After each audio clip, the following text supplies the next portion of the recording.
Good morning, students. This is Binijay Lohagun, 4th semester trainee of Silguri Tarai B.Ed College. Today, in this session, we are going to discuss one important topic of political science, and the topic is the Parliament of India. Actually, this topic has been included in a chapter titled The Legislature in India, meant for the students of class 12 belonging to West Bengal Council of Higher Secondary Education. At first, let me give you a brief introduction of what we are going to discuss today. You must have seen this picture, sometimes on your television, in the newspapers, or somewhere else. This is a photograph of the Parliament House of our country, which is situated in New Delhi. Now, as you know, the Parliament is the Union Legislature of India. What is legislature? Legislature is that organ of the government which enacts laws, or the main function of the legislature is to make laws. Now, let us start our discussion. According to Article 79 of the Constitution of India, there shall be a parliament for the union which shall consist of the president and the two houses.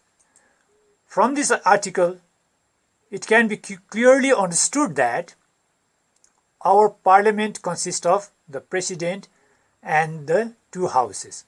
This means that our parliament is bicameral. Now, what is bicameral legislature? A bicameral legislature is the legislature consisting of two houses. So our parliament also consists of two houses or chambers. The upper house or the second chamber is known as the Rajya Sabha or the Council of States. And the first chamber or the lower house is known as the Lok Sabha or the House of the People. Now let us discuss them in detail one by one. Now first, the Rajya Sabha.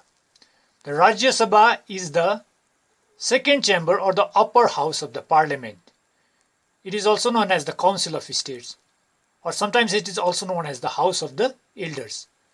Rajya Sabha is a permanent house and is never dissolved or non-existent. The composition of the Rajya Sabha. Article 80 of the Indian Constitution deals with the composition of the Rajya Sabha.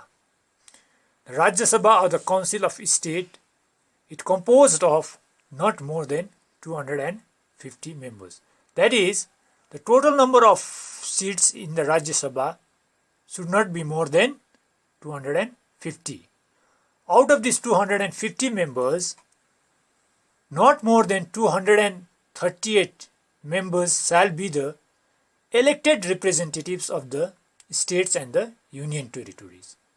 And the remaining 12 members are nominated by the president. The president nominates these 12 members. These nominated members are chosen by the president from among persons having special knowledge or practical experiences in the field of art, literature, science, social science, etc. Permanent house. As discussed earlier, Rajya Sabha is a permanent house in a sense that all of its members do not retire at the same time. Each member of the Rajya Sabha is elected for the term of 6 years, and 1/3 of its members retire every 2 years. For example, if 79 members of the Rajya Sabha is elected in 2008, they will retire in 2014. Similarly, if another 79 members of the Rajya Sabha is elected in 2010, then those members will retire only in 2016. In this way, all the members of the Rajya Sabha do not retire at the same time. That is why Rajya Sabha is a permanent house. But the members of the Rajya Sabha are eligible for re-election. The Vice President of India is the ex officio chairman of the Rajya Sabha. In addition to this, a deputy chairman is also chosen by the members from amongst themselves to act in the absence of the chairman. Now, coming to Lok Sabha. Lok Sabha, or the House of the People, is the first chamber or the lower house of the Parliament.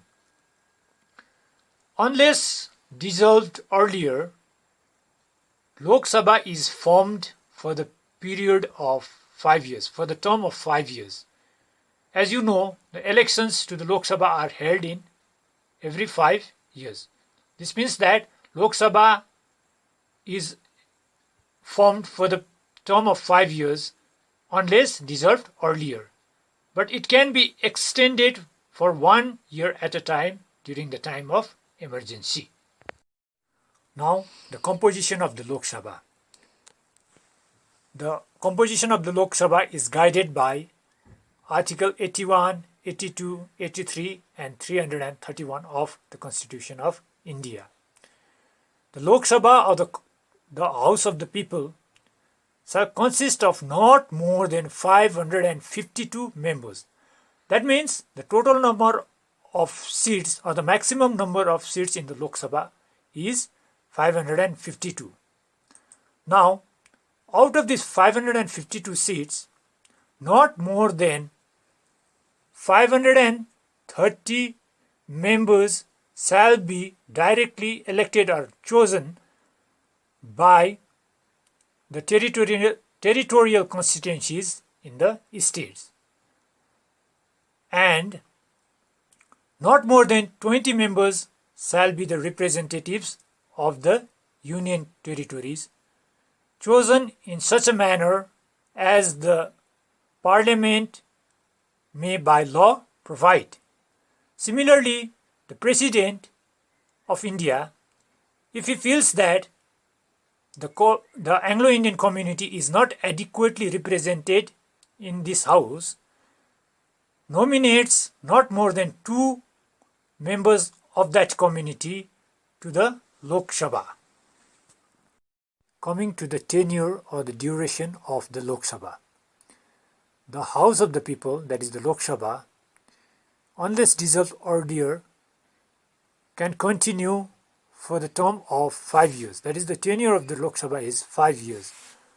But the President, in case of emergency, can dissolve it before the expiry of its tenure. At the same time, the President also can extend its term by 1 year at a time during the time of emergency. Let us summarize what we have discussed so far. The Parliament of India consists of the President and the 2 houses. The upper house, or the second chamber of the Parliament, is known as the Rajya Sabha, or the Council of States, and the lower house, or the first chamber, is known as the Lok Sabha, or the House of the People. Rajya Sabha is a permanent house, but Lok Sabha is formed for the term of 5 years. The total number of seats in the Rajya Sabha shall not exceed 250, and in the Lok Sabha, the total number of seats shall not exceed 552. So students, I hope you have understood what we discussed today.